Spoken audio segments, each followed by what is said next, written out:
You want to turn on mics on? There we go. Mics are on. We can start now. We have accumulated our quorum. We will start with attendance. Dorothy in the corner, please. Dorothy Banaszewski, Facilities Construction. Michael Guida, CORC. Nyla Smith, the General Counsel's Office. Christina Bergman, the General Counsel's Office. Holly Hahn, Office of the General Counsel. Michael Tubiolo, Facilities Construction. Dave Dolan, Facilities Management. David Porter, CORC. Jan Porter. Let's go over here. Good guy. Good guy. Suffolk Construction. Thanks. Jim Miles Daniel at Verdex Construction. Jacob Katz, Pirtle Construction. Good morning, Angel Garcia, Facilities Construction. Whitney Durrance, TNG Constructors. George Press, Facilities Construction. Keating, Hedrick Brothers Construction. Tony Mish, Hedrick Brothers Construction. Sean Maurer, Core Construction. Okay. No Bob Bliss today, huh? I think they have an audit committee meeting because normally audits are on Friday, but in the summer when we're closed on Fridays, they move it to Thursday and it's Let's move all their meetings to Thursday. Oh, I didn't say that. We didn't say that on record. I didn't say that on record, did I? No. Dorothy Polis, please. Go ahead. We also have John Cheshire. Present. We have Sam Shannon. You there, Sam? Yes. Okay. And Virginia Ferris. Here. And Tom Berger. You there, Tom? We don't hear you, Tom. Back to you. Okay. And then we have Mr. Sanchez has joined as well. Okay. Virginia, are you in Vancouver? No, we gave up our condo and I'm going to write it out here. A little warmer, I can guarantee that. Yeah. Quite a bit. Okay. All right. Chairman's report. No, nothing on my end. Mr. Hugel, how are you? All right. Imperfect. Very good. All right. Anyone with a conflict of interest for anything being reviewed today or anyone being approached by a lobbyist for anything on today's agenda? All right. Hearing none. Report, Dorothy, I assume that was received well and the board got it. Good. Thank you. Staff updates. Before you go to the staff updates, did you want to update CORC? Oh, yes. For all CORC members, information, Frank Simon has decided that enough is enough. He emailed me yesterday saying that at the age of 93, he's had enough and it's really getting to be too much with other things he has going. So he thanked the school district for the cooperation over the years, and that's why he kept serving.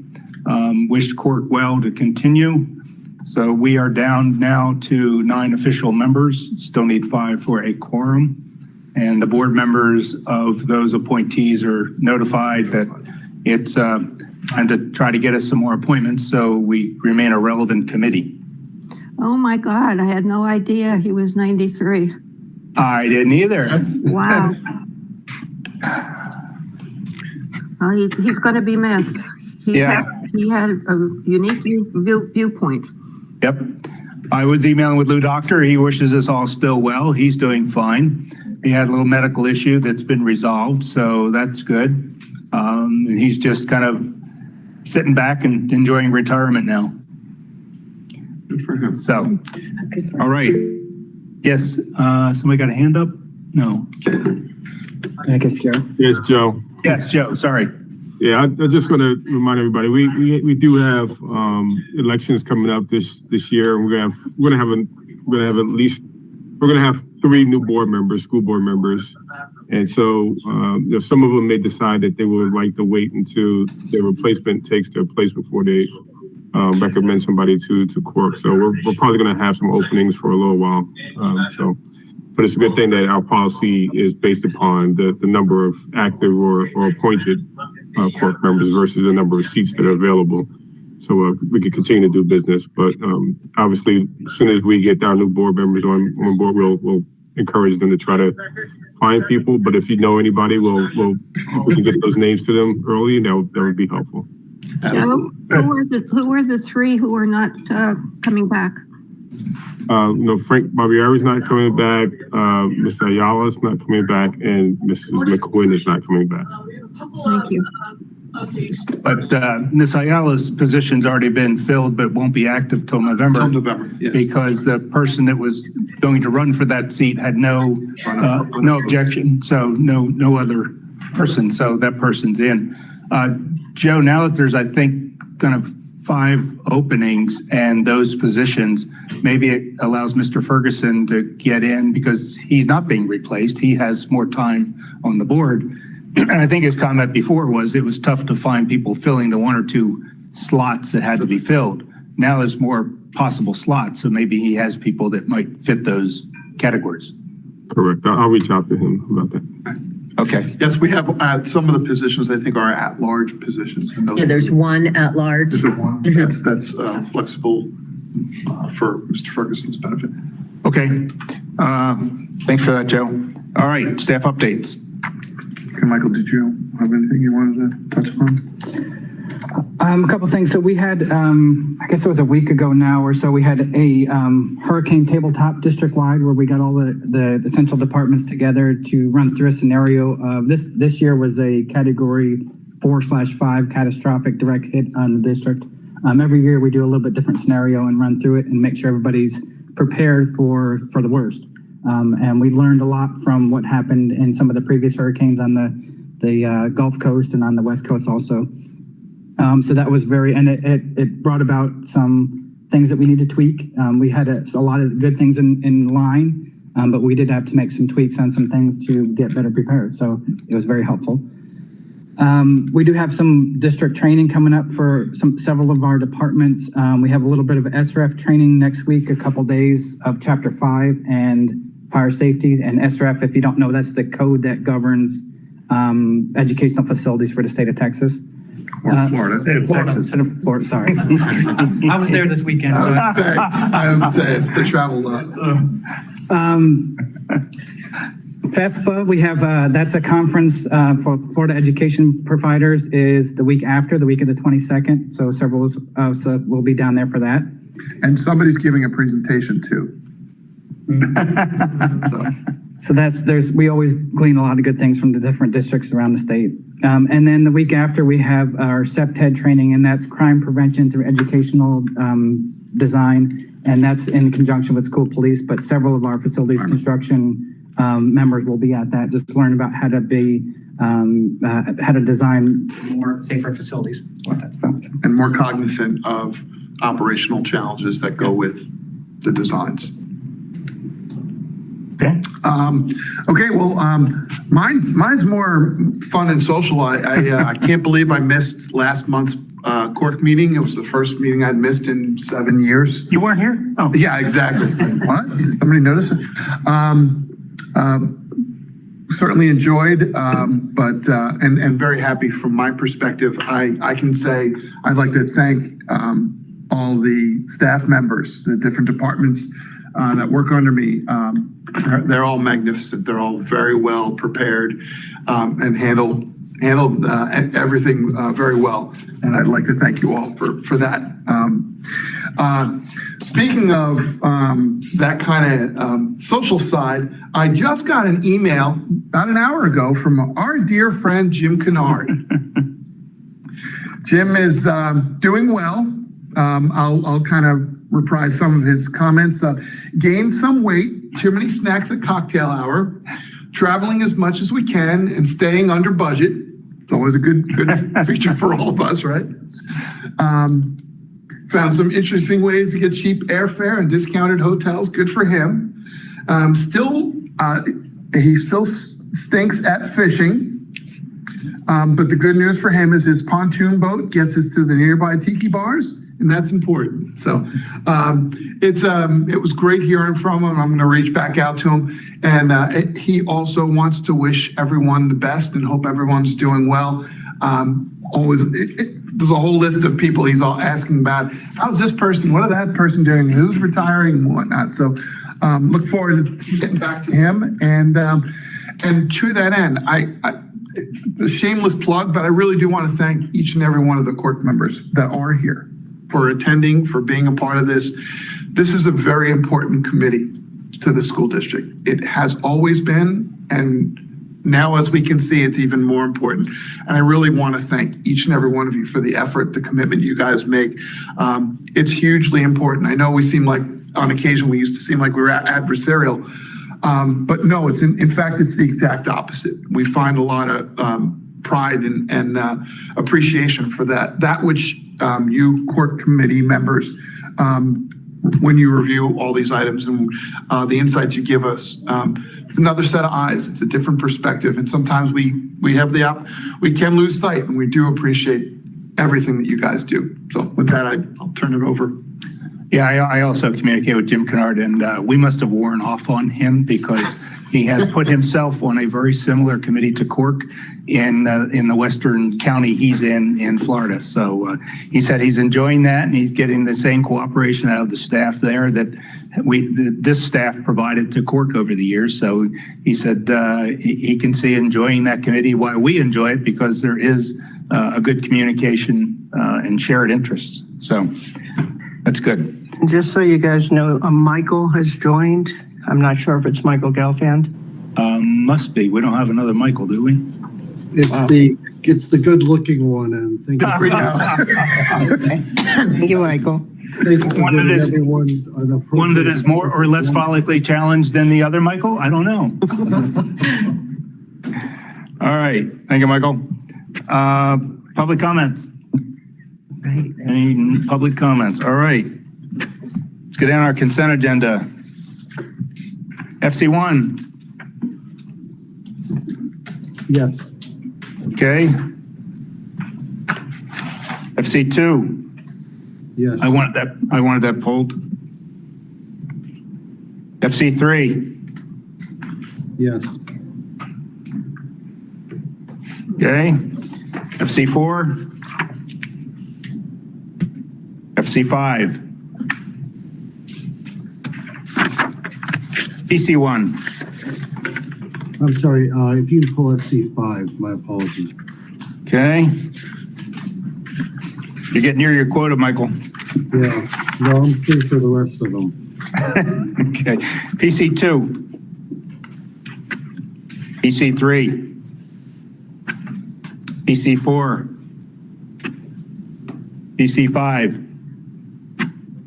PC6. PC7.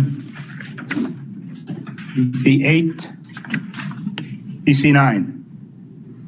Move items not pulled on a consent agenda to the board without objection. Okay, I'll second that, and congratulations to purchasing. None of theirs pulled. It is. All right, we got a first and a second. Any comments, discussion? Paulus Dorothy, please. Bill Hukill, Bill? Yes. David Porter, Yes. John Cheshire, Yes. Michael Gelfand, Yes. Michael Guida, Yes. Sam Shannon, Yes. Tom Berger, Yes. Virginia Ferris. Yes. Okay, Michael Gelfand, FC1. Thank you. On number 2, West Riviera, what is going to be happening to the 3 through 5 students that are presently at that school? So the final decision has not been made to convert it to a K2. It's under consideration right now, but this is to start the design process. To answer your actual question, the 3 through 5 students would be going through Bethune, which is a nearby school which has a similar capacity, and we would need some minor modifications to Bethune to allow that. In particular, we have single restrooms in facilities there that would have to be connected with the vestibule. So that's some minor work that would have to be converted for Bethune to become a 3-5. For whomever the decision makers are, I think that they ought to, be made aware that there's also, the unintended expenses for the other school. The playground equipment that is going to be removed, is that able to be repurposed anywhere else? So for the West Riv, it's not bought yet, so that's not an issue. As far as Bethune goes, we would look at doing that. I don't know how old that equipment is, but we could look into that. Yeah, because it looks like the playground is going to be switched out. Yes. Makes sense. And if there's something we can do with that equipment, or let a municipality have it, or if there's a not-for-profit community association that has that. And I see Joe's looking at it because he probably thinks that about proper age for the equipment being removed. Yeah, I was gonna say, go ahead, Mr. Sanchez. No, I just, again, I know Michael mentioned it, but I just want to be very, very upfront and saying that this is very preliminary discussion. We haven't had community input meetings yet on the discussion about making one school a K2 and the other school a 3-5. And that has huge implications for the staffs and the families and communities. But we're bringing this at this time so that, because we're into construction now on West Riviera, and we want to make sure we have the option. We don't want to take that option away from us. So all this does is gives us the option to be able to do this. But again, we just want to reassure the community who may or may not be paying attention to these meetings that we have not made any decisions for them. We will be bringing this to community input, bringing it to the board before we make any final decisions about reconfiguring the grade levels at the schools. Not wanting to delve into the educational specifics on it, we've been approving K8 schools. Yes. And this seems to be going the opposite directions, but I also, saw those test scores come in last week.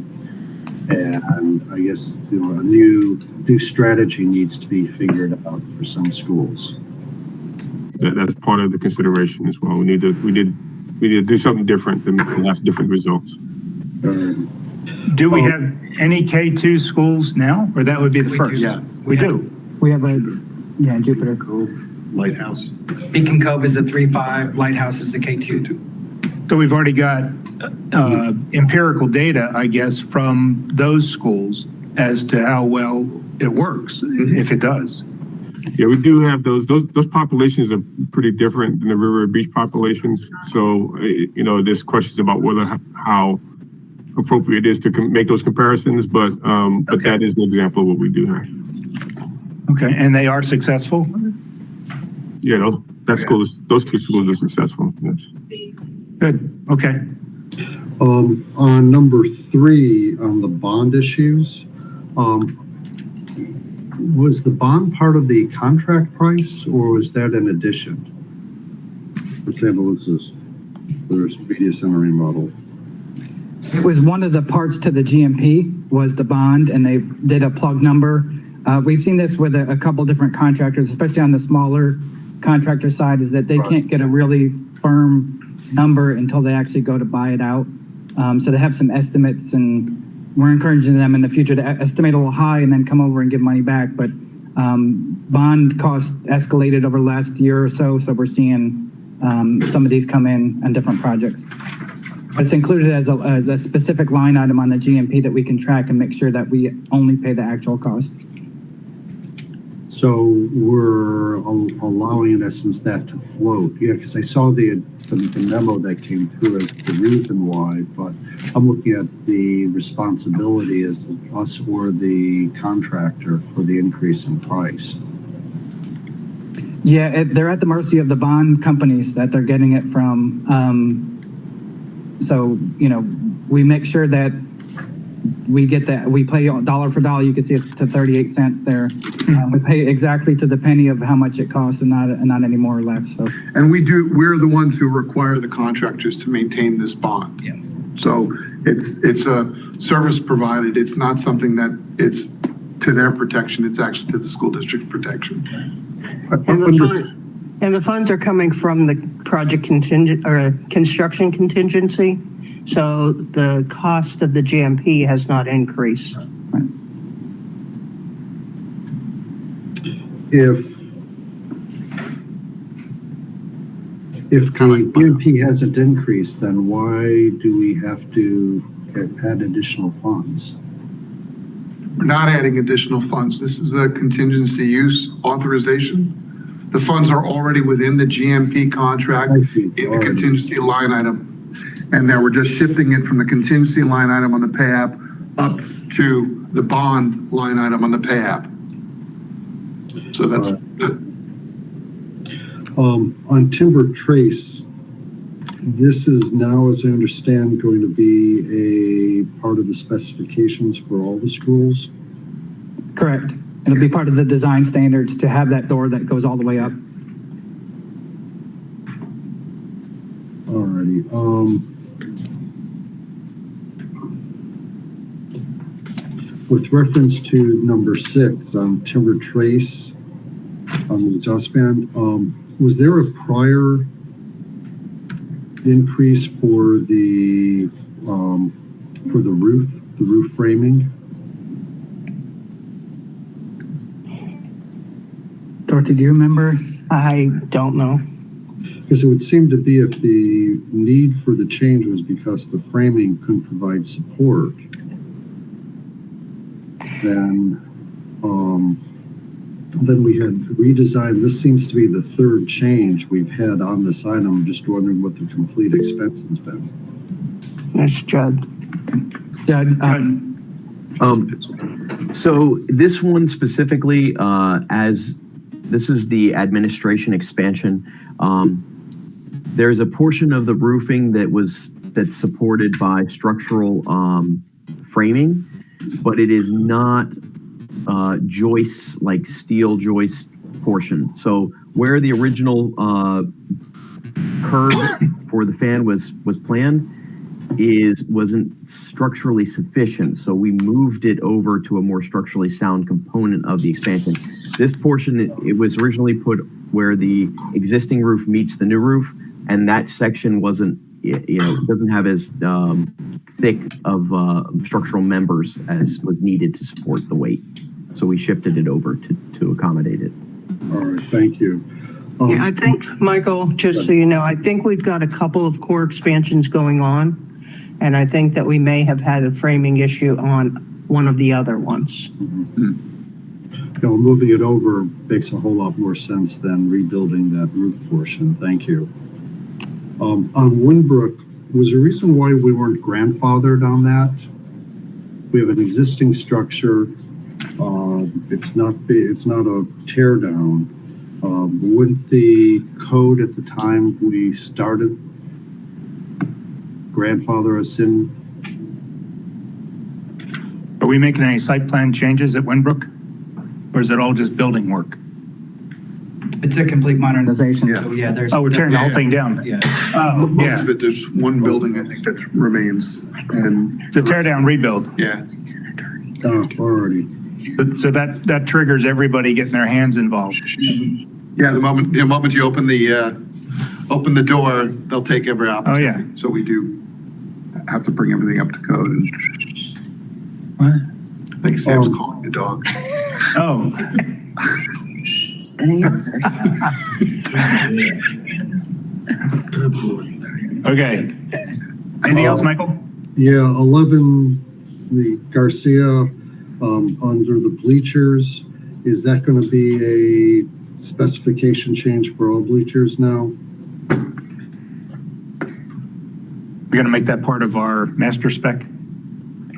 I don't know if that's included. We typically do that. I don't know if it's part of our master spec or not. And be honest with you, I don't know if it's an after the fact, because it's been so long since we built a high school that I wasn't even here to know whether or not, when we built the last high schools. It should be made part of our standard. Right, whether it was after the fact on It's been done after the fact on previous high schools. Well, let's just bring that up to building code services, that should get inserted as part of our master spec. That's our notes. Yep. Sounds like a good call. Good call, Michael. Next. Occasionally, 16 Cunningham, $8,300 for an office and storage room, moisture barrier. Seems like a lot of money. Yeah, unfortunately, it's not. I've done a number of these, and it's just, I cringe every time I get the price to put down the moisture barrier. Crazy expensive. Yeah. Whether we use Ardex or whether we use Latacrete Vapor Band, it's just, I shake my head every time. Okay, that's That's all. an area, unfortunately, where, because it is so heavily, there's a great deal of moisture out there. Everything floats. Yeah. That's almost an. You got a high moisture content out there, and, you know, we don't have muck probably right below the slab, but it retains the water. Yeah. No, I It's great. understand the need. It's just, Yeah, I know. in my condos, we have these issues also. And, I know that the material is pretty expensive, it's $1,000 each throw. Yep. If that's what we're dealing with, that's what we're dealing with. All righty, thank you. You want to make a motion to let FC1 go through? Motion that CORC has no objection to the board considering FC1. Second. Second by Virginia. Comments or questions? Ms. Dorothy, please. Bill Hookhill. Yes. David Porter. Yes. John Cheshire. Yes. Michael Gelfand. Yes. Michael Guida. Yes. Sam Shannon. Yes. Tom Berger. Yes. Virginia Ferris. Yes. Okay, FC2, Michael, you pulled it and I pulled it. Go ahead first, Michael. Oh, thank you. So, this is a gatehouse that is located at the main entrance, which is the student parking entrance, or what? Main entrance, public access, primary public access. And is there going to be an actual gate that's going to be preventing access, or is it just going to be a house? It's going to be a house. There is no gate. Well, there's a gate, it's just not. No, there's no, if you're talking about like a community HOA arm gate that comes down or anything like that, there is not going to be that. There is the gate out in front of the campus, but the guardhouse is set inside the campus. So this is more like a outdoor air-conditioned rain shelter, more than an actual guardhouse, as we all would think of when you enter an HOA. I mean, that was my question. What's the function of this? If it's really to allow a guard to be out in the middle of the parking lot someplace and be visible and yet not get wet and have air conditioning, I'm okay with that. But if the function was to, stop everybody at the front entrance like you do an HOA, then you'll never have, I-95 won't be long enough for your backup. Or it's some governmental buildings, the federal courthouse has a gate and all. So, I can understand the need in certain times, but I can't figure out what the function of this thing is.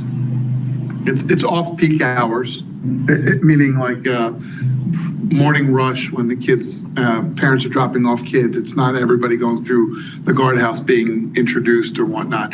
It's more once the kids are in school and the campus is locked down, somebody's coming onto campus, they would go through that guard house location, be validated, because that will have communication with the main office to verify that, so-and-so is here to pick up their son, or so-and-so is here for a meeting with the principal, that kind of thing. So is this something that's going to be planned for all existing high schools? This was a new high school, so it got put there. Is that the board's idea, to put one at each high school? Yes. And have the same function? We have it at 2 other high schools already. Yes. But the plan is to have it at all high schools. Yeah. And we're working through that design and construction process right now.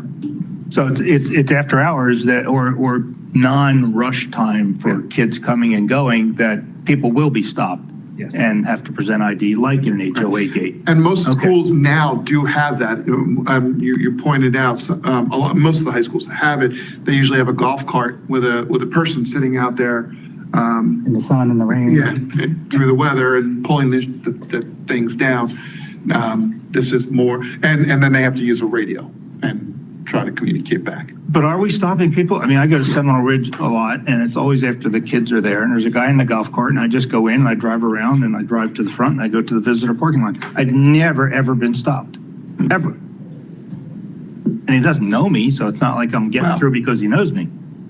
Never. Well, the same thing for me is, I volunteer at a local high school, and I just drive in and go on. I'm not gonna out the school right now. But I've got some questions as to, I understand things for show from time to time, and everyone's heard my comments on school security, but this doesn't seem to have a purpose. And, you know, when you have a guy out with a golf cart, well, you know, when I pass Dreyfus, there's We're not going to get into discussions. that's a physical barrier that keeps someone driving through. And also here, looking at the little drawing that's there, there's an alternative access way that someone can drive through, which is probably an exit lane, but it's right there. I just don't see that this provides any level of security. Well, I'd prefer if we not get further. Okay, yeah, Mr. Sanchez, you're probably going to say the same thing. You're going to say the same thing I'm going to say is that, you know, we're getting into operational issues about security that we really would rather not have in the public. And we have closed executive sessions with our board so we can have these discussions. But I will say that what happened in the case that Mr. Porter pointed out shouldn't be happening. We do have security monitors at our schools, at our high schools, and they should be stopping anybody that comes into the school. And we have a challenge filling those positions, partially because they're out in the heat during the heat of the day, and they're in the rain during other times, and it is not highly paid individuals. So in addition to that, we have armed security officers, sworn officers at every campus as required by law. So there's multiple layers of security at our schools. But it is the direction that we got from the board that all of our high schools are have these guardhouses and to provide additional security. But we're just not comfortable speaking in more detail about the justification for it and how they're operating, the hours of operation, stuff like that. So I respectfully ask that we not continue talking about security in the public forum like this. Question I'll have, I mean, where it's located on Garcia, I assume somebody's looked at backup and making sure we're not going to back up people on the road. Yeah. Because it looks like it's, you know, almost immediately right inside the entrance where you get maybe 3 cars and then you got backup. Yeah, it's more like 6 or 7, but yes, and we've done it. Actually, we've had events at Garcia where the public was coming in for an 8 o'clock session, and we've been able to get cars through properly in a timely manner. A lot of those are, oh, you're here for such and such event. Okay, park over there, and then head to the front office. That's part of that. So. Well, I guess my experience at Seminole Ridge, I didn't understand why we needed the guardhouse, but if that person in a golf cart at Seminole Ridge is supposed to be stopping me every time, and that's the purpose of this replacing somebody in a golf cart, I don't have a problem with it then. Yeah, I go out to West Tech all the time. And yeah, that is the purpose. Yeah, they stop you every time. The golf cart, and the poor man's out there in the hot. Anything else, Michael? I'm going to suggest that we table this because if we're not to have a full discussion on this, and this is being handled by another department, then let them deal with it. We'll make that motion table. Keep in mind that this particular one is completed and we're just trying to get everybody paid for this work at Garcia. So that may, I'd recommend if we could to have that discussion through your board member and have that as whether or not that should go forward as a policy. But as far as this one goes, it's already built and then. Tom Berger? Yes, does anybody else notice that at the main building there's interference coming in and it may mess up the audio? Yeah, I've got the same. We're hearing you guys loud and clear. It's the way it ought to be, but you guys are all distorted. All of a sudden it started. Okay. It hasn't been like this the whole time. It's just No, it just started. I'm betting that somebody put a phone near one of the microphones. It doesn't seem that way, maybe. Anything better now? No. No. I don't know if we got anybody at IT that can look at it. Not quickly enough, probably. All right, well, thank you for letting us know. sure one of our SPAs on his way. Oh, okay, we got somebody going to come look at it. Michael has a motion to table. Do I have a second on that? I'm not hearing a second. So somebody else want to make a substitute motion on this item? Do we have a motion by anybody to let this go forward? So moved. All right, that's by Sam. Do we have a second? I'll second. Michael Guida seconded it. Any other comments or questions? David, didn't you also pull this? I did. My concerns were answered because of now I know the purpose and the location of it. So I'm okay with it because to me it's basically a guard shelter. Instead of it's transferring a golf cart into something that's more of a shelter. So you know, if the board wants that, we serve at the pleasure of the board. That's up to them to determine what they want for security. John Cheshire. Yeah, I had sent in a question about how the bathroom is going to be, there's no bathroom in it, so how's that going to work with the guard? He's going to have to leave his post to run into the school to use the facilities there. Is that what I understand? And then it will be unmanned? Yeah, and I don't know how building code services approved that. I'm personally doing 2 guardhouses right now. I had to redesign them because there was no waiver for ADA toilet provisions. So I had to design ADA-sized bathrooms inside 2 guardhouses. So, yeah, building code services would have had to have waived that requirement. Mr. Sanchez. I was just going to say that at high schools, there's at least 2 police officers at each high school, so they can fill in while that individual runs to the restroom. So they have other Somebody else can do staff. it. They have other staff that do it. There's no for staff at high schools that they can fill in for that person while they runs to the restroom. Okay, we had a motion and a second. Any other comments or questions? One, are we still having audio problems? Yes. Yes. Yep. 2, I did not hear who made the motion and. Sam made the motion, and I believe. Michael Guida seconded it. Michael Guida second. Sam and Michael Guida. Excuse me? To go forward? Go forward. Yes, to go forward. And we now need to poll. Thank you. After the vote, I want to. Now Leanne says the sound issue is getting worse. Wow. Hey, this is what happens when you don't put a bathroom in. All right, we're still working on the sound. Can you hear us enough that when we poll you, you'll be able to answer? Yes. Yes. Okay. The only concern is what we say and whether it's being recorded or not. I believe it will because we can hear you loud and clear. Yeah, we don't hear any distortion. We're not hearing any distortion. So our voices may or may not be distorted on the recording, but yours are not. Yeah, yours are being heard very well. Bill, the motion was to go forward with this item, to accept it. Okay. All right, Dorothy, poll us, please. Bill Hookhill? Yes. David Porter? Yes. John Cheshire? No.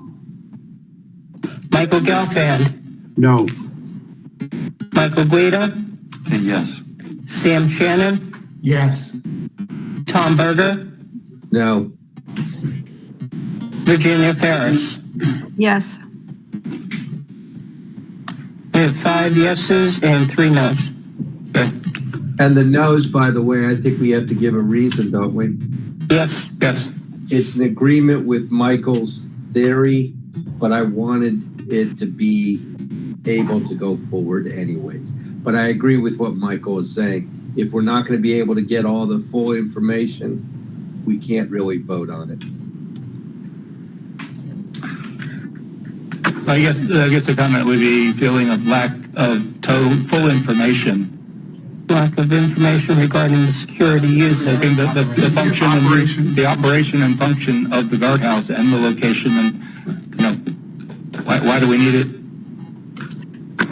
I also would be adding to this my concerns that the information we do have indicates that this will not be able to fulfill its intended purpose And further, I repeat my comment that the efforts by the district do not adequately address the threats that are now allowed because of the weaponization of our communities.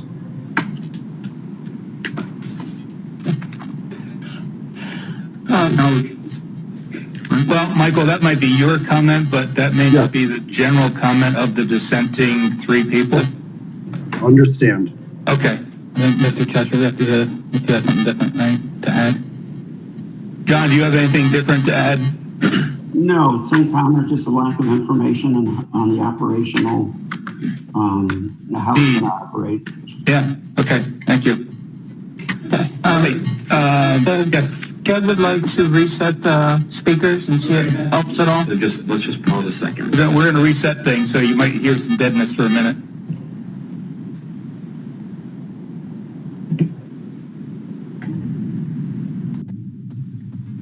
It's on. All right, is it sounding better? Oh, yeah. Yes. Much better. I don't see a white light on our speakers. No, The white one's down here. Hold on. Oh, now it came on and went off. It's on. Thank you, Judge. And it's back on. Don't go too far. We were trying to torture you online. I mean, now we can't do that. That was fun. All right, we are done consent. We're down to in progress FCA work. No, FC3. We still have FC3 and FC5, I believe. Yeah, okay. Michael, you pulled them. FC3. Right. So on this one, it appears that FP&L provided some type of right for this other data company, was it Crown or whatever, to put their stuff up, but at the same time, FP&L gave us clearance to move ahead. That really gave us permission to move ahead. We needed to move ahead, and correct me if I'm wrong, Michael, they didn't have all the information. They didn't even know who was on their own polls. Yeah, there was 4 different companies on their polls, and there was a extensive, keep in mind, this was several years back, so I'm hearing some of this third, fourth hand, but there was lots of coordination that went into trying to get this moved, and that got delayed for an extensive amount of time, trying to get all the polls moved and things off the lines and the different companies. Permissions. The contractor is just billing for a small portion of that time, or requesting to be paid for a small portion of the overall 405-day delay. I don't know all the specifics. I don't know, Dorothy and Angel have a little bit more information than I do, but Glenn was the project manager who's no longer here. Michael, I can tell you from personal experience that I did a project maybe 10 years ago along Westgate, and it is a nightmare with the easements and the utilities and figuring out who's on what pole and getting all the permissions, and it delays every project that's built along Westgate. When we have the same problem with, challenge. We have the same challenge with AT&T. I know we have, we coordinate and communicate with them early during the design process, get them locked down, but then we're still beholden to their implementation schedule, when they're going to get it on their work schedule. And oftentimes they just miss. They slip by several weeks, several months. I think even Pine Grove is a perfect example. Correct me if I'm wrong, Angel. We have that project ready to open up. Thankfully, our team had an alternate route to get AT&T service to the school. I guess we had an umbilical from the old service because they just couldn't get it done in time. And I know we've had this discussion many years and many times, but beating our head against the wall sometimes is, where we're at. We have a lot of work to do to try to insist that they stay on task and on time.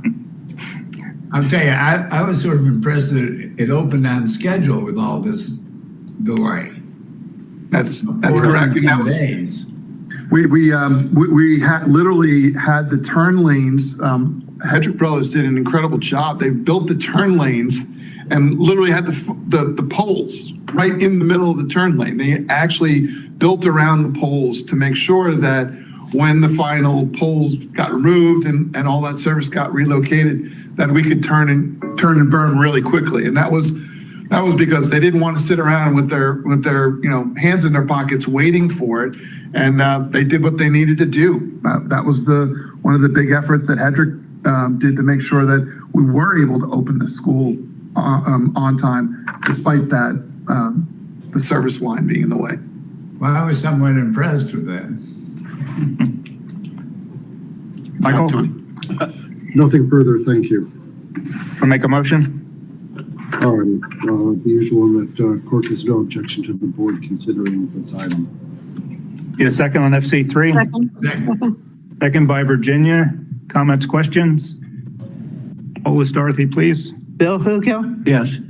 David Porter, Yes. John Cheshire, Yes. Michael Gelfand, Yes.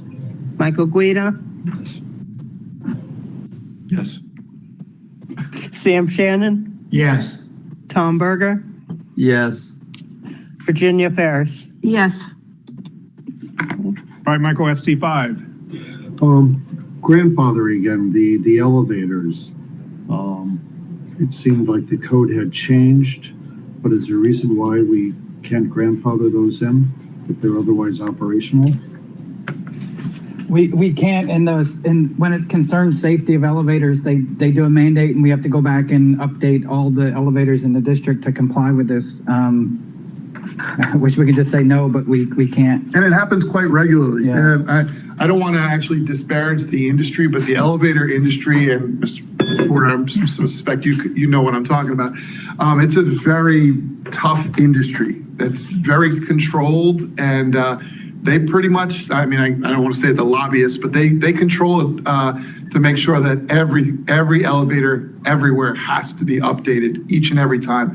And this is not uncommon. Our maintenance department has contracts, and we constantly have to upgrade all existing elevators. In fact, we actually get fined if we don't comply. So we have to comply with it. John Cheshire. Yeah, if it's a mandate that's known and is typical on projects, how come this was only found during construction? Why wasn't it part of the original design? So in this case, the work was going to be done as a maintenance item. MMPO is doing the updates to all our district-wide elevators.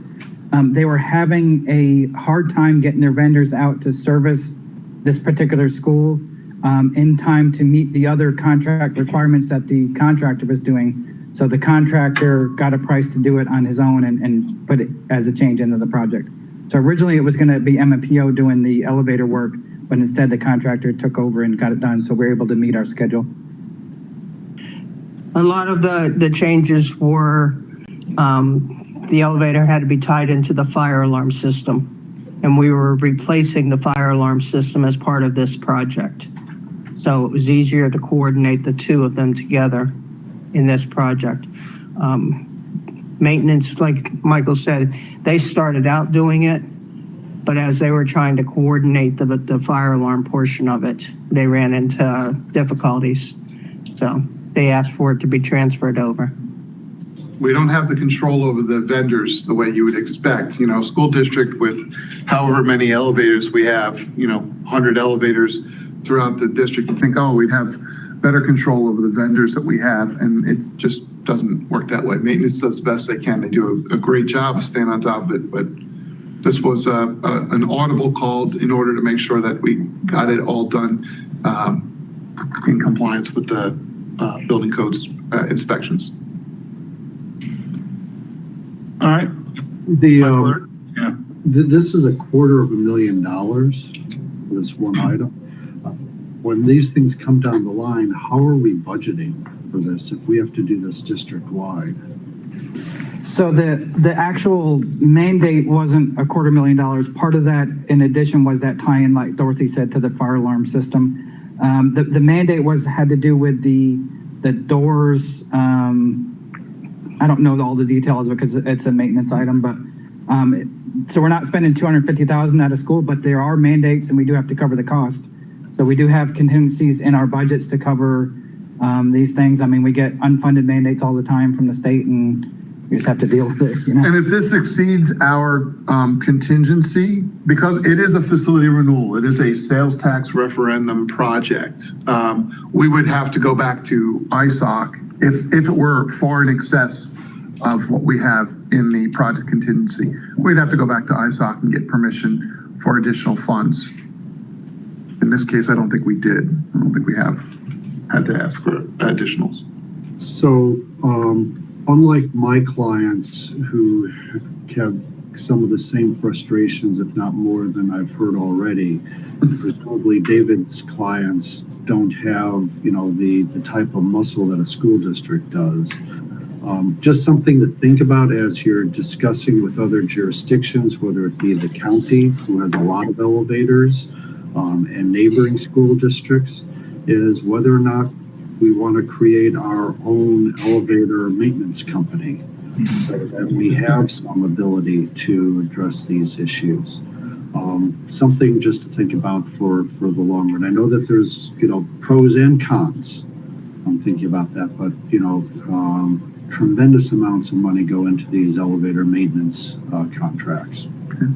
Yeah, unfortunately, it's even the case where they're all proprietary, so you can't get the other company to work on their elevator, or else you void all the warranties. So that complicates a little bit farther even. Michael, we can't find enough people to work on air conditioning units and to fix doorknobs, and there's no way possible we're going to be able to get certified elevator technicians and pay them enough versus what ThyssenKrupp and other major elevator companies are going to pay them with benefits. And, you know, good idea, but I don't think it's going to fly. Well, anyway.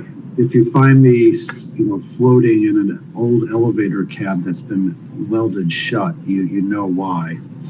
Yeah. You could leave your law job and you could go start working on elevators. It may be more profitable, actually. Maybe a little less stressful too. Anything else, Michael? No, but thank you. You want to make a motion? Sure, no objection. FC5, right? Yeah. Need a second? Second. Second by Sam. Questions, comments? Dorothy, please. Bill Hookill, Yes. David Porter, Yes. John Cheshire, Yes. Michael Gelfand, Yes. Michael Guida, Yes. Sam Shannon, Yes. Tom Berger, Yes. Virginia Ferris. Yes. Okay, are we now done with the consent agenda? Okay, thank you. All right, now we're on to in progress FCA work update. Yep, I'm going to slow you down just a second. Yes, sir. We have historically had a representative, Lou Doctor, that explained what happened here to the board.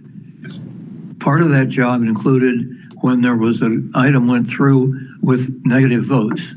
That was announced. We've had that situation happen today. Yep. So my question is, are we covered? Yes. In how that's done? Yeah, the way we're doing it now, Dorothy is the new Lou Doctor. Okay, and the other one is, I didn't catch what the vote was total. 5-3. 5-4, 3 against. Okay, thank you. And we got the dissenting comments and Dorothy notes those down. And then she does a report. She sends it to me. I do an edit just to make sure I think it's the same thing we talked about. And then by Monday morning, first thing, she uploads it to the board so that the board has it for their Wednesday meeting to see the report from CORC. So the process is working the same. Okay. When Lou was doing it. Thank you. Yep. Okay, gentlemen. Okay. You guys probably were spoiled last month with Michael doing the updates, so I will, as always, I will slow it down, right? 20 seconds. Go ahead, Dorothy, you want to start scrolling through that? Okay, you can see our numbers. We're staying on pace with our pace. We'd love to spend more, and we continue to upgrade staffing and project capacities. As a matter of fact, some of the items you've seen on the board this month were for some of our purchasing contracts to increase our spend. So Dorothy is going hog wild on projects. She's got tons and tons of projects. What do we have, 150 some odd projects are in an active state right now in minor projects? Next slide. You'll notice We've got a lot of those projects in process. Some of the blue ones that some of our contractors and architects will be looking at, I know we can't read it because it's so far away, but those of you at home who are looking at it, you'll see that there's some transportation projects on there. Michael, I don't know if you want to touch on the process that we're going to go through for transportation projects? Sure. So we've had those on the plan as part of the referendum for a long time to do. When we first developed those, we put in a plug number because we didn't really have an idea of what those would cost. We did a master plan for one of our new facilities. There's two modernizations and one new facility being planned for transportation. We did a master plan. We had a budget. My apologies to interrupt, but could the screen size be zoomed larger so that we can actually see this? Move it up a little bit. There you go. Okay, I wasn't sure if you were having the same problem that I'm seeing it from a distance with glasses and I'm having a hard time. So yeah, reduce it down just a little bit. There we go. Thank you. Okay. And since Michael interrupted, can I interrupt also? Yeah. I have to sign off at 10 o'clock, so I'm going to leave now. Okay. We still have quorum? Yeah. Okay. All right, Yeah, Tom, that's thank why. you. Yep. Yep, thanks. sir. See ya. Bye-bye. So we're probably 7 or 8 months out from doing these RFQs, but we've hired or in the process of negotiating with an architect to update our master plan and cost estimating for each facility. So our initial master plan was really just for the one new build. But as we're getting in this, we realize that the other two existing modernizations have different challenges. And we want to make sure that when we go out for the RFQ, we have at least a good baseline to start with. So we're getting those costs updated to have an appropriate budget and an appropriate project scope identified so that when we go forward with those, there's no hurdles on that. Mr. Gelfand. Michael. So a couple of items. One of the transportation items. Are we still dealing with EVs for some of our vehicles, or? We are. We are at our bus locations. We have 3 different locations, I think, George, that we put them in. Are they completed or close to? They are finished as far as built. The electricity has not been turned on yet. It's in process. And then we have some buses that haven't been in place yet, but they've been selected and in the process of being ordered to support those EV stations. Mr. Sanchez. Yeah, I was just going to say, we have, I think it's 20 buses on order that are due in probably the beginning of 2025. So a couple items on that then. One is, as we're looking at the infrastructures, recognizing the issues we've had with FP&L, planning in advance. So hopefully we have the amperage that we need for these facilities. Second, and somewhat related, is there someone looking at how we're going to evaluate whether these vehicles and the infrastructure for them make sense? Joe, do you want to answer that? Or because we have George Perez and Michael, we know what the buses can do now and what the technology allows the buses to be able to do, how they can operate. We know that the technology is continuing to improve. Yeah, it changes. Even from just a couple of years ago, there's things that you could do fast charges and the charges are lasting longer and the buses can go longer routes. And that's part of the challenge is that our buses go, all day. So we need to make sure that we have routes that fit for these buses. So we're taking it in steps. And Shane, our transportation director, has been in constant communication with both the bus manufacturers, FPL, the charging station manufacturers, and coordinating that effort. And of course, I don't know all the details of it, but. And one of the things I wanted to kind of mention, I know I'm cutting off George too, but we have FP&L on the ones that we've done. They are a partner with us. While we previously just maybe disparaged them by saying, normally on our projects, they're hard to get work on. This one, they want them to work. They want this to be a positive, influential opportunity to show off what they can do, what FP&L can do, how we can be sustainable, energy efficient, so that they are actively a good partner with us on these projects, the upgrades that we've been doing. So, what I'm just looking at is once we get moving on this, is a way to evaluate, the different parts and the total cost. And, hopefully as part of that, you'll be speaking to the neighboring districts or other districts, large ones around the country that are doing this to see what actually works so that we're not just doing this alone. Just want to make certain that, if we've got a 6-month lead in before these things come in at minimum, once they come in, then at some point we have scheduled an evaluation and someone or some department is going to be looking at it to see, whether it actually meets the expectations and what can be done. Joe, go ahead. Yeah, I was just going to add, we participate in the Council of Great City Schools, and this was a topic of discussion. It's a topic of discussion for the last couple of years about how these electric buses are doing. And because there's other districts that have them. Orange County has them already. Broward has them already. I think Hillsborough has them on order. California has a big order in for a couple of hundred of them. We're learning from their experiences, and we're proceeding cautiously. We do have Palm Beach County is geographically larger than a lot of other counties, most of the counties, and so we're going to have so the opportunity to use electric buses at this point with their limited range is somewhat limited. So we don't want to proceed cautiously. So that's our goal. We want to make sure that we put these on routes that we're not going to be challenged to have the buses run out of charge before the end of the day. So we're actually, so we have budget for 40 of them at this point. Like I said, we're only proceeding with 20 for this time, and we'll see how they work for us here in Palm Beach County. Yeah, and to Mr. Galvan, your question, I think your expectation would, yes, we will absolutely be doing an evaluation, energy usage, other extraneous costs, unexpected costs, all that will be evaluated. It's probably going to take a period of time, whether it's a 6-month run or a year run, where we can,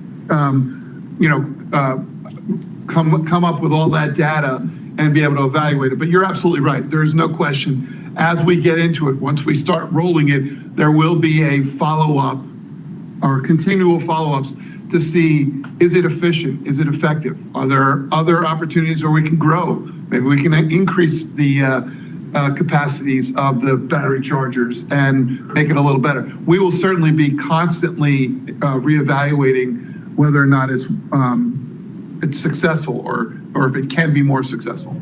And we actually got some really great feedback from some of the schools that have gone through it already of lessons learned where they did make some pretty substantial mistakes and because they just didn't know any better, and we were able to implement that and not duplicate that. So they were very transparent with us, knowing that we do the same thing with them, stuff that we pilot and share that information. So yeah, that type of information is fantastic. One thing to think about that maybe in the George Jetson future, but we are actually seeing now developers looking at with the electronic vehicle, the EVs moving to potentially autonomous driving. It's changing in design of parking facilities and even having remote facilities on that. And that's, as I said, far, far in the future, but just something to have a heads up on. Yeah, we had that discussion this week, actually. We were talking about that, just future planning, what that looks like for our facilities. And a lot of it, as you know, is kind of guessing, but we do keep tabs on that. And we're not trailblazers by any means. We want to make sure things work, but we are looking out for that kind of stuff. Are we planning any EV panels to help provide the electric directly on site for some of the bus chargers? Not at the bus locations right now. The bus locations are so strapped for space. So every square inch has a bus parked on it if you go to any of them. And the buildings themselves on a bus location are really tiny compared to the big enough site. to hold panels. But some of the other locations we are, like our West Acreage new elementary school, we have some solar panels and we're doing that kind of thing. So where we can, yes, absolutely. Okay. Was there an option for a solar panel on top of the bus to help To charge it during the daytime? Or the electric buses that self-charge themselves? With a solar panel, was that an option? I don't know. George, you can get up there and bolt a couple to the top of the metal roof of the bus. I don't think we're there yet, but it will come to that. I think Finland has a self-charging road. I don't know if you saw that. Yeah, they're testing that now. Yeah. Okay, John. Yeah, a question on the, back to the table, the Delray Full Service Center Phase 2 for 15 million. What is the scope of work involved with that? And then I have another question after that.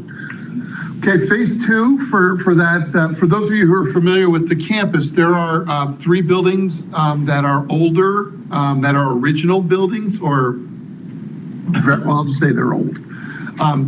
They are of a historic nature. They're not historic, but they are old enough to be that. We are proposing to rehabilitate at least 2 of the buildings, Building 1 and Building 12, for adult ed type programs. Culinary Academy might be one of them. And what's that? For Building 12. For Building 12. The existing old kitchen and. Yeah, the old cafeteria, we would look to turn that into a culinary academy. And then the Building 1 is the original campus, the original building. And that would probably be turned into classrooms for adult ed programs as well. It had been envisioned and master planned so that we have enough parking to build those out. And our board and our superintendent had the vision to move forward with that. So we are hiring an architect and starting to look into that. We're working with the city of Delray Beach on the academic programs and what would serve the community best. Is that in our 5 or 10 year plan? So it's already been budgeted? It's already been budgeted. It was budgeted last year. That's why we're putting it out now. Actually, because there's adult ed involved, do we get any money from the adult ed side like we did for the Chuck Shaw facility? Do you say we? Well, the district. I mean, when we did the Chuck Shaw facility, there was $12 million that the adult ed had to spend on a building. And so that went towards that facility. Correct. This is not. The Delray Full Service Phase 1 project was COPS borrow. I don't even mean COPS. It was, meaning adult ed collected its own money over the years. That's for Chuck Shaw. That was the exception to the rule. Okay, so they don't have another pot of money that continues to grow? No, the school district pays for the facilities? Adult ed facilities. Okay. Yeah. All right. Yeah, my other question was, I see that for that project and Palm Beach Central High School, that the RFP has been issued for the architect. However, I don't recall seeing the email requesting a CORC member for the selection committees. I can't. So Delray Full Service for sure has not been issued yet. We had planned to issue that, but we were delayed a little bit. Palm Beach Central, I'm not sure on. I don't believe that. Barbara. Thank you. Neither have been issued yet. The scope is being defined for Delray and also for Palm Beach Central. Very shortly. And Palm Beach Central is not just, but it is a facility renewal project. Right. So that's one of our traditional projects that we've been working on. And it will fall outside of our pre-selected. Yeah, correct. I think I can't read it very well, but I think it's 5 million. Yeah. For Central. So that's over the 4 million. And because the CCNA has been raised, we're not going to bump that up to have kind of another group of pre-selected. Nope. At this point, we're good with our system the way we have it. Fine. Yeah. Anything else, John? No, thank you.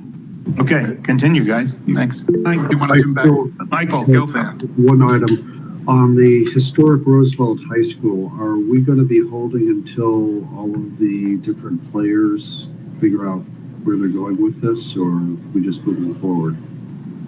So we're moving forward. So our responsibility is the shell of the buildings. So we will have some coordination with the other entities, even though they haven't gotten firm commitments from them about the operational part of it. So there will be some coordination with them as far as what will go into the shell part of it. But our responsibility is building this shell and they would come in and do the build out after the fact. So by the shell, we're talking about the exterior doors, windows, access ways also? Yes. Yeah, air conditioning. Yeah, all the infrastructure, yeah, the air conditioning. Electrical service, but not receptacles because we don't know where walls are going. So it's a big open building. Yeah, It's enclosed. So, you know, you're going to have problems, I just foresee, as the design for the interior comes up and folks are we'll talk about windows, doors, where the HVAC is, but I understand all the different players involved, but I don't want the school district to get caught in between and then paying an additional bill.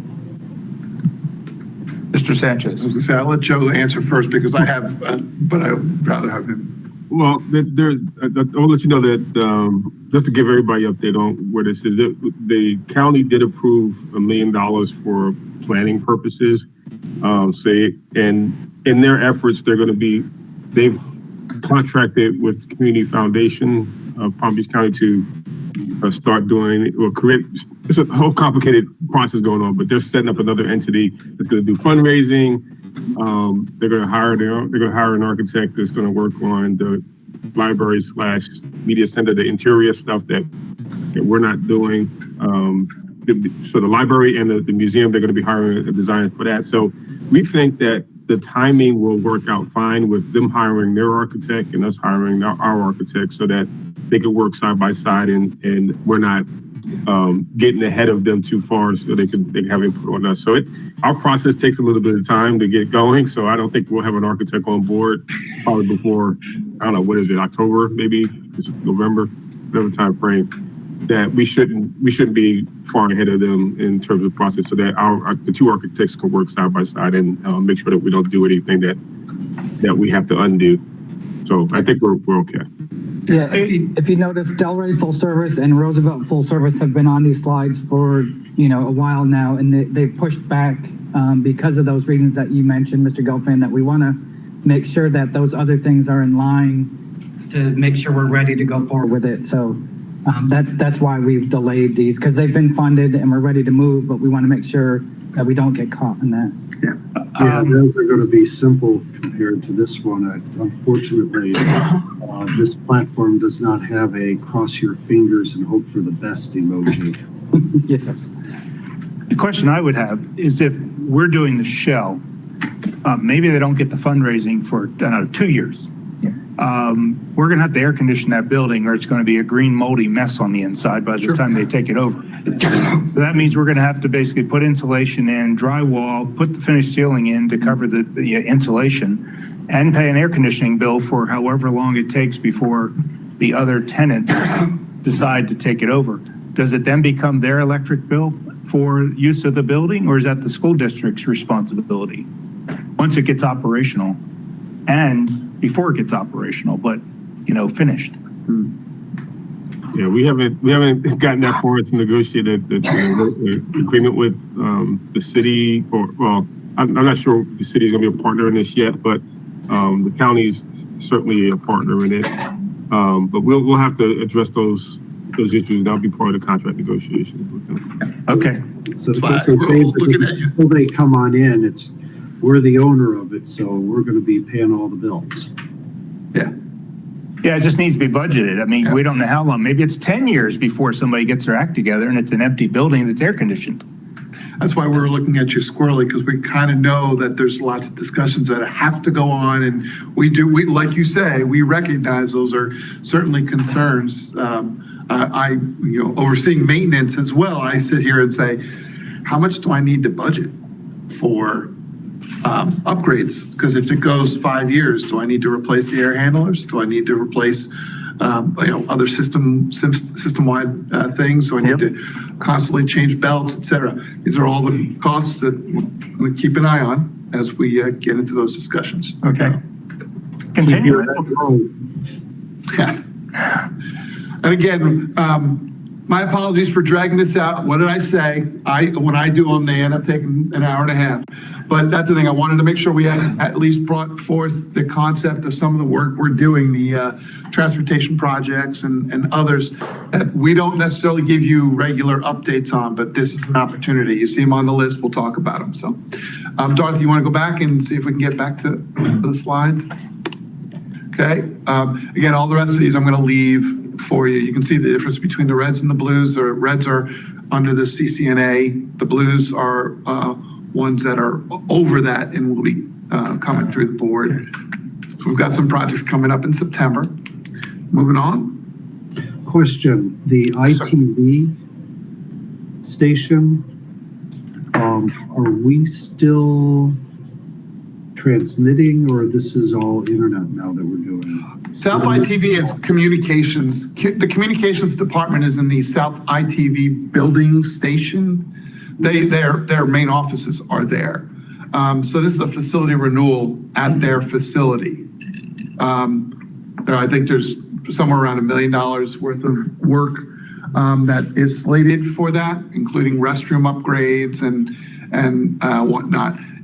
It's not a traditional school facility renewal, but that's what that South ITV is. It's are we transmitting? I think there is a tower. I don't know if we actually transmit anything because nowadays everything's all digital underground fiber optic kind of thing, but that's not where that project is. It's simply a facility renewal of an ancillary space where the communications department is housed. Thank you. Okay, next ones, I'm not going to read any of these, but this is more of a detailed breakout of where a lot of our projects stand in the design side. And okay, I couldn't read the old when you had it zoomed in, so I can't read it now. Moving on. Okay, now's our list of all the work that's been going on facility renewals. I never mentioned it, but it's middle of July, and we only have one SPA in the room, and he's busy working himself as it is. Everybody's out doing summer work. We've got 150 some odd projects that are going on this summer that we're reporting out. So it's a bit of focus on the work and less on the reporting. So you'll notice that all these are just detail updates of what's going on in facility renewal projects. Do we have projects that are intended to open for the August 12th that we're not going to make? No. We're making completion on everything that was supposed to be ready for August 12th will be ready. You're going to put me on the spot, and I'm going to say, no, we will be ready. The schools that we have, for example, Pine Grove, that's Angel's project. That's, knock on wood, that's going to be ready to open. Now it's a phase one of it, so there's more work to go on that one. DD Eisenhower, the second floor build out is going to be ready for opening. It's done. I had the list out. Grove Park is delayed. Grove Park is all, they've even been operating this summer. So Eisenhower had a second story we never occupied. It's vacant, yeah. So there was 20 years or what? No, DD Eisenhower was built what in, 15, 12. So we had a second floor of a school building never built out. Wow. Only a portion of the second floor. Yeah. Okay. About 60% of it was occupied, and about 40% of it was just open shell.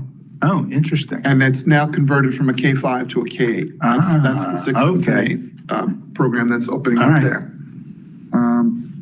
As mentioned, Grove Park. Grove Park is opening, but it's been ready, and they're even using it this summer for all their camps and their. So they gave it a soft opening over the summer. Essentially have been opened, yeah. But their official opening is now. So you can see, scroll through the facility renewal work. Some of our fun photos.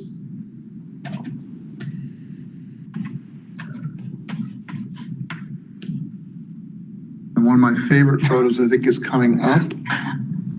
Right there on the right, the load bank test. We took a photo of a load bank test on the screen.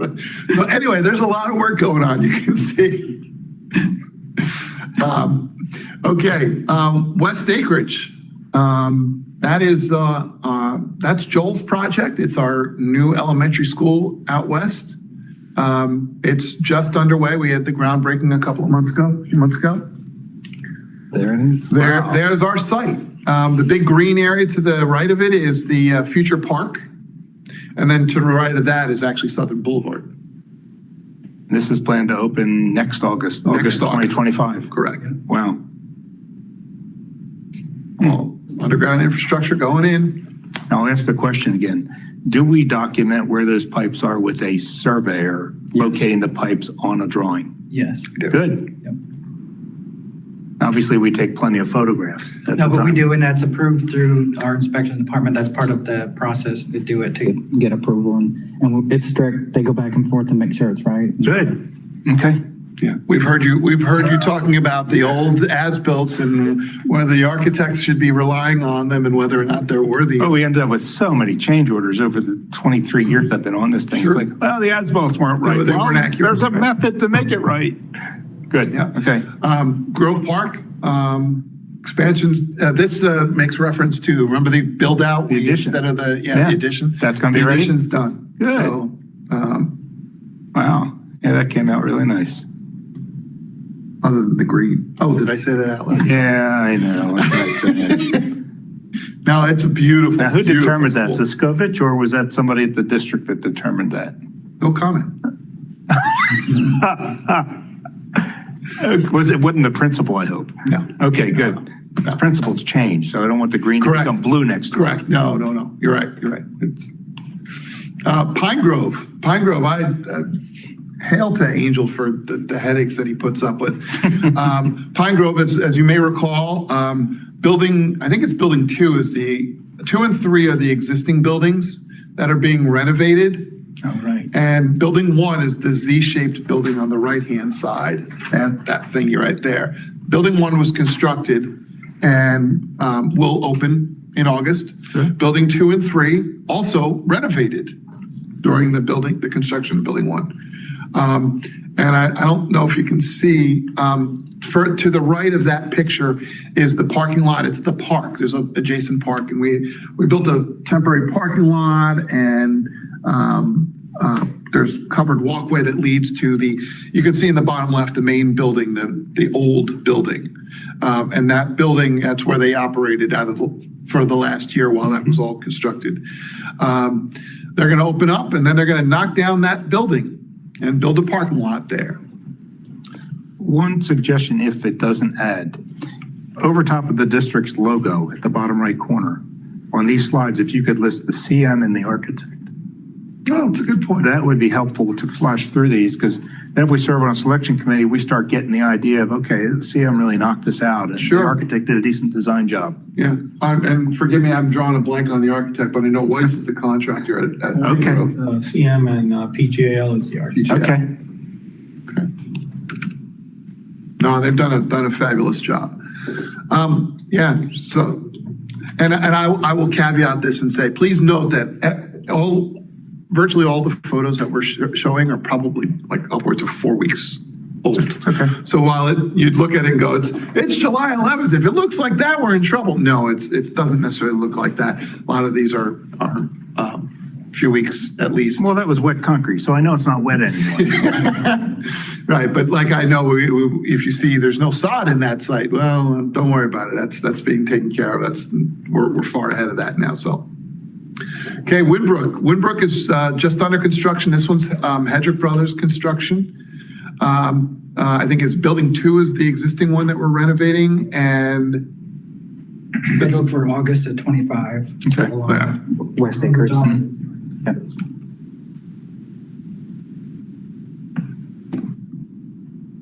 Okay, keep going. Yeah. There's your casting beds. We have to save any buildings here, or is it a total tear down? There's one building, the one that's sitting In the right middle? there in the top middle is being That renovated. rectangle? Yeah. Okay. Okay, West Riviera. This is the modernization. As you can see, they've been moved over to Lincoln Elementary. Grove Park moved out. West Riv moved in. And Well, we're already knocking stuff down, so it's on its way. And that one, correct me if I'm wrong, that's actually 26. We're scheduled for December of next year, but we may not open until the following August. Yeah, so that's why we just started, so getting that modernization done by next August is probably unachievable. That's why we're looking at next December, and presumably, we're presuming that the district, the academics will say, let's just open up in August. We found that with Grove Park. It just wasn't going to be worth it. Just let it get done. The building's going to be there for another 50 years. Why rush the last 2 weeks? And get it right. And that's the thing. I feel like you said, I feel like Grove Park, we kind of had a soft opening, and it's probably turning out better that way because we've had a chance to have some people in it, see it, beat it around, realize where we need some work on it. So Delray Full Service is essentially done, but we're just finishing up some of the landscaping in there. It's open. The facilities are open, and they're running classes in that new campus. Historic Roosevelt. That's right now. I think they poured the foundations for the new building. That's the new 2-story building, and they've already done a lot of the demo work on both the gym and the building 8, I guess we refer to it as the lab. Okay, there's some photos. There's the gym in the bottom right corner. Just up to the left of it is the building 8 that's being renovated, and then just north of both of those is where the foundations for the right where her cursor is right now. That's where they're building the new 2-story building, and above that you can see the historic building, and that'll be part of the phase 2 build out. It's a mess. Pouring foundations.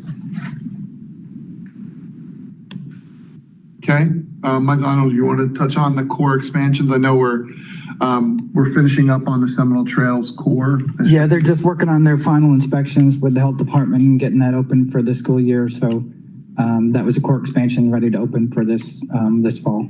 So. Have we updated our master spec with all the extra hand sinks that we've run into as change orders because of health department standard? We're learning as we go. And that's not necessarily in our master spec per se. It's because it's part of the code now. So that once it becomes part of the code, it's not a choice. Yeah. All right.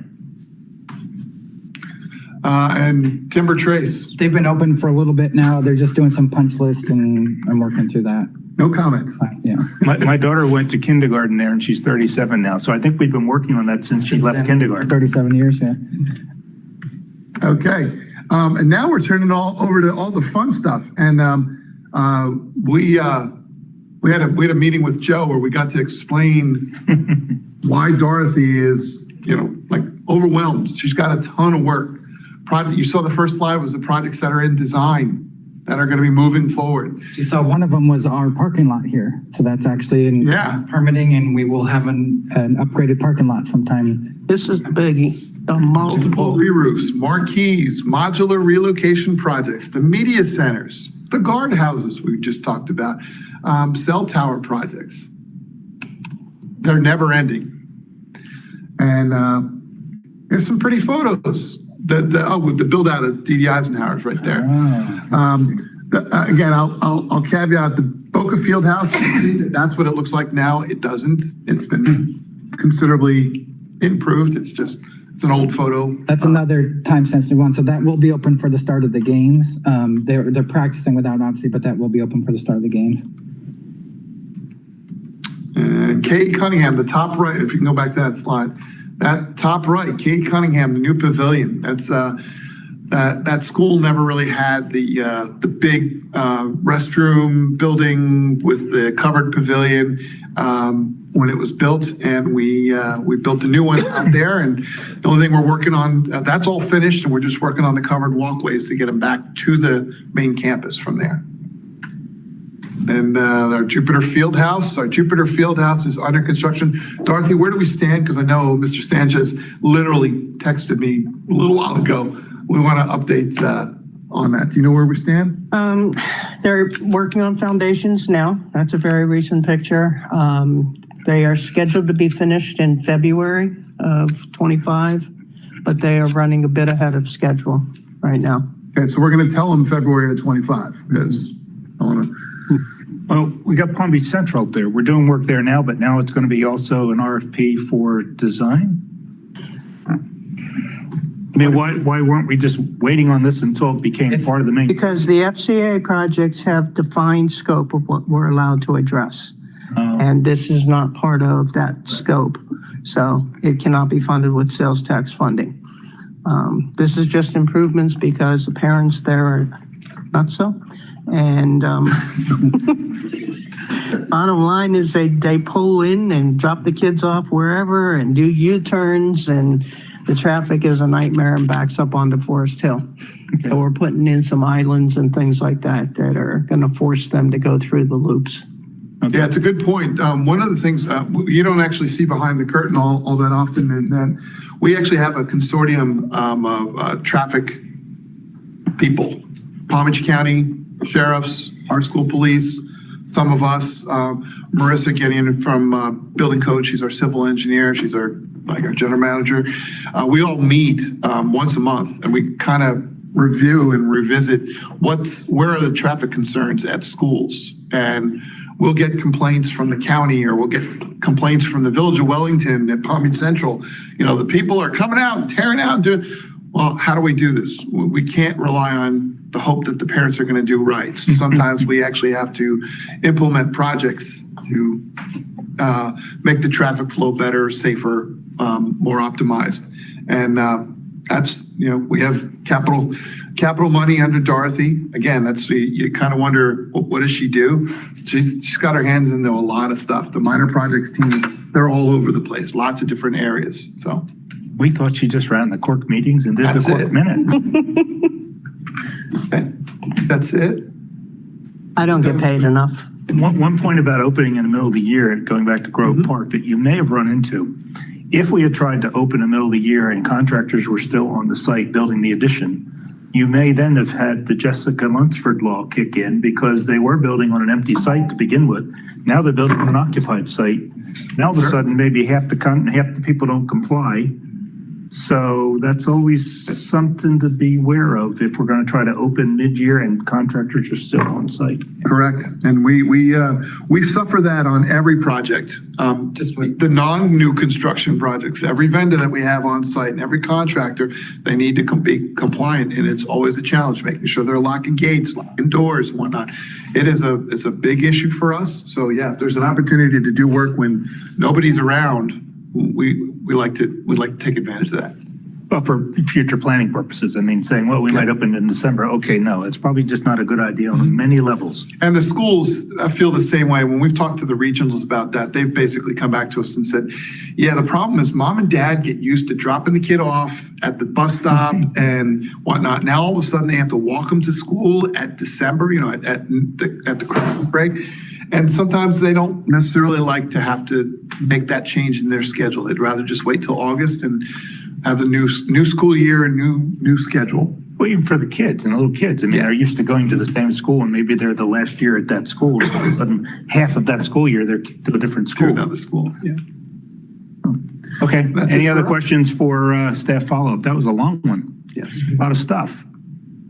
All right, we're going to move on. Discussions or updates on anything else by members? Are we going to do the follow-up? Yeah, I went past that too. I didn't check it off. Yes, follow-up. Go ahead, Virginia. You got comments? Yes, I wanted to thank you for the media update and the pictures. I have to say I was stunned with the desk chairs that filled in the main part there. Certainly didn't look like a media center that we're accustomed to, does it? But that was set up for testing. Right, it only happens a few times during the year when we have the standardized testing. If you look at the shape of those desks, they're actually made to bank together in circles so that you can Oh, okay. Because I wondered where the tables were. Yeah. Okay. And I'm wondering where the bookshelves are. So there are some bookshelves too. They just don't have the books. I don't know if Dorothy, you want to scroll. That is the books aren't on them, but there's definitely some shelves on the right. You see in that one picture. All right. But if you would stop at that floor plan. The original. I printed it out, but I couldn't read everything. Is all of that media center, even those rooms on the right-hand side, all the way up and down on the right-hand side? These areas are not, no.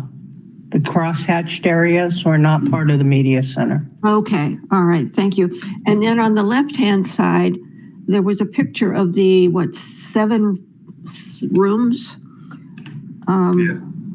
Study rooms? Yeah. These study rooms, they appeared to have a TV in them and some bookshelves. Right. And I wondered, were they, I guess I thought those were the only bookshelves that I could find. Go to picture 9, Dorothy. There you go. That's the rendering of one. And then if you go to picture 9, it's actually built that way. Campbell. I know you can't address how this functions and how it's being used. Right there. But it did make me curious as to. Yeah, you can see in each of these rooms, these squares are the shelves. Dr. Campbell's got his hand up. Maybe he can add something. He's our. Dr. Campbell, go ahead. Yeah, thank you. With these media center redesigns, especially the one here at Dwyer, the perimeter shelving that was in place originally has been left intact. Any shelving that's in the floors has been replaced by mobile shelving so that when they do transfer to this testing environment, they can still keep the books on the shelves and they roll those mobile bookcases to the side.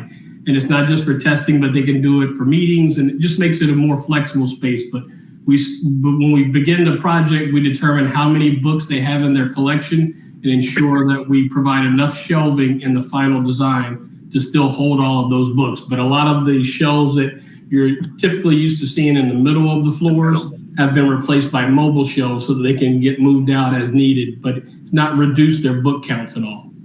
Oh, thank you. And in those separate little rooms, are those special collections in each room? No, those are just that we have these small group rooms in place, and in that particular school, and also coming up later in Olympic Heights because it's the same design. Those shelves are already in place, so we wanted to keep that shelving available. If the school decides to redo how they organize it, like for instance with Dwyer, they have a good a finance program. They might treat those rooms as specialty collections for that, but at this point, they weren't designed for any specialty areas. Just we're continuing the shelving in place. So it appears that the media centers you're building now are being built, I understand, for multiple purposes, and the shelves are being stuck in places just to keep them somewhere, which is a little foreign to me, but I thank you for the explanation. Well, I have a question. Is there a reduction in books that you've seen over the years in the media center? When we talk to the media specialists, there is been a slight reduction over the years because of the switch to so many ebooks, but not as drastic as what we might have thought a few years ago with the change to ebooks. There's still a lot of books in these media centers. The high schools are averaging anywhere from 10,000 to 12,000 books in their collections, even after these redesigns. And correct me if I'm wrong, traditionally the elementaries have a higher percentage, like they stay with more of the tactile actual books as opposed to the ebooks. Yes. If you were looking at like a ratio per child, the ratio is certainly higher at the elementary. But there's obviously a smaller number of books given the population, but they're still keeping a lot of the physical books there. It's not as drastic as some of these images may look, because the bookshelves just get rolled to the side as needed and get put back in place. All of these are just very flexible furniture options so that they can switch, in the afternoon and be ready for a new meeting the next day or back to normal media center operations. Is there a picture of where these portable shelves are in this particular setup for testing? It doesn't appear there's any space for them. I don't believe we have a picture of it here, but this media center, I know they have a couple of those rooms that you asked, is that part of the media center? They're not part of the media center, but they are large production rooms that service the media center, so they're likely going into there. You know, when we designed the buildings years ago, you needed these large production rooms to store the old large TVs and VCRs and DVD players on carts. Since we've gone away from those, there are large rooms in the media centers that can accommodate furniture as needed, but they're right adjacent to the media center.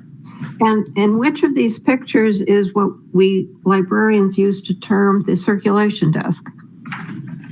I believe that picture 11, if I can see it well enough, is from standing behind the circulation desk at this point.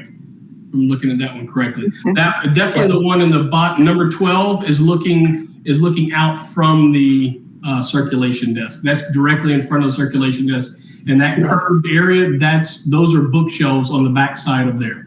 Those are those mobile bookshelves. Correct. Okay, Virginia? Okay. Again, I thank you for this. It's a little bit, a lot for me to take in, the big changes being made. And I'm glad there are still books being made available.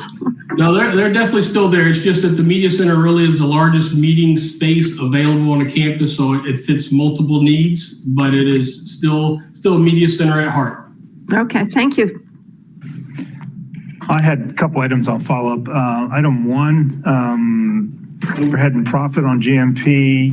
By the time it gets presented, we're now 16 months after it was brought up, 14 months, 15 months.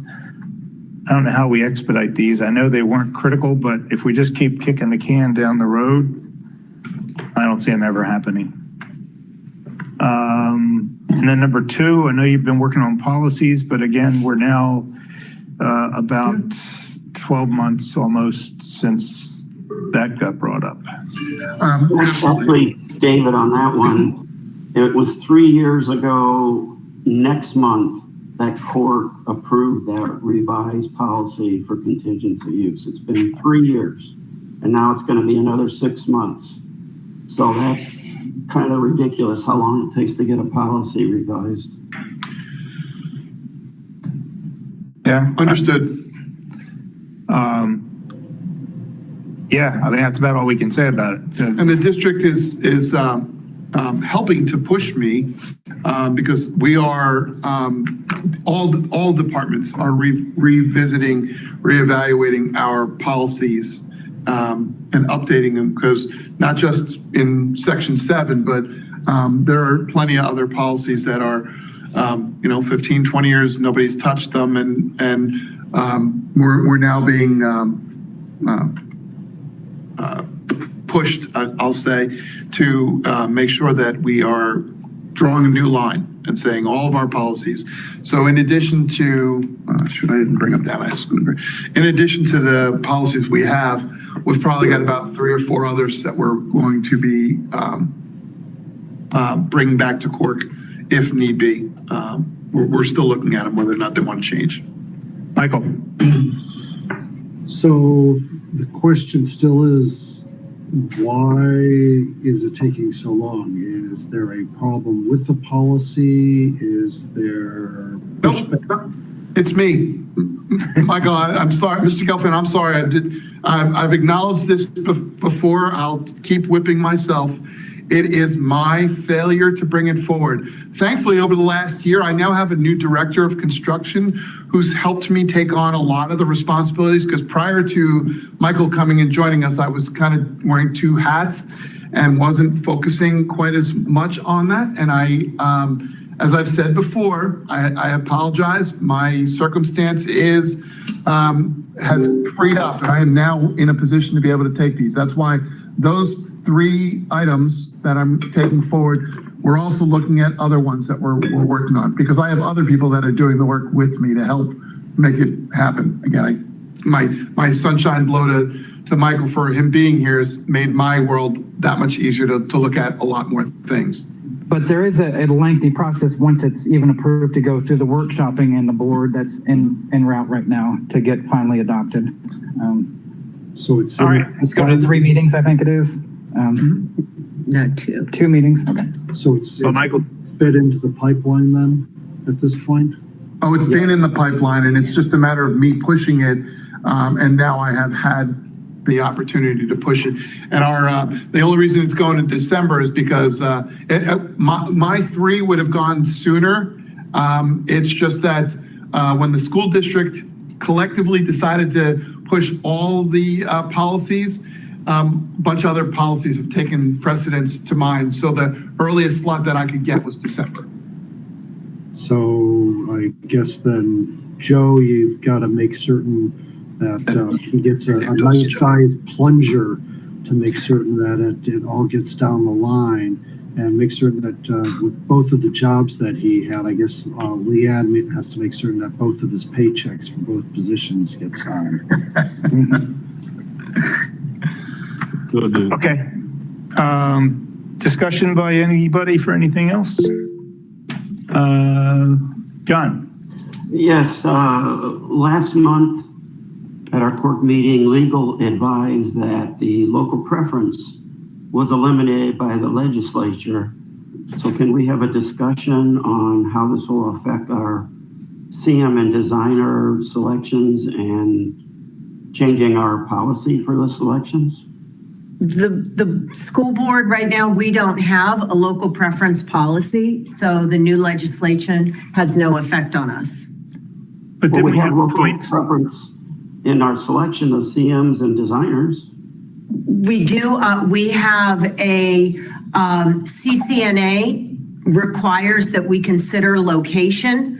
And so it's not a local preference. It doesn't give a preference based on geography to someone. And the new legislation specifically says if you are required to consider location as a part of state law, it does not come under the purview of the new legislation. So our board specifically has not authorized any type of local preference. So when we score and we give a point or 2, it's only because CCNA requires that we consider it. Right. Well, this came up. This came up last month because I was complaining about how we didn't have local Palm Beach County contractors, and how you interrupted me and said, well, there is this local preference by the legislature now. So if that's not the case, if it doesn't apply to CCNA, I'll renew what I said last month. And that is that I recall Mr. Sanchez mentioned at an earlier court meeting earlier in the year that the board had asked him to review the definition of local. And if that's happening, I like court to be involved in that. Mr. Sanchez. Okay, so I think this is a topic worthy of its own discussion at court, because I think there's a little confusion between local preference and location, because local preference is not allowed, but location is one of the criteria in CCNA selection. And right now, I think, if I'm not mistaken, we give 1 point if it's in our criteria, in our selection for location. And it's the same for whether you're in Palm Beach, Broward, or Miami-Dade. And some of our vendors have come to us, especially Palm Beach located vendors, have asked if we can consider differentiating that location criteria so that it gives more preference to firms who have an office closer to the location of the project.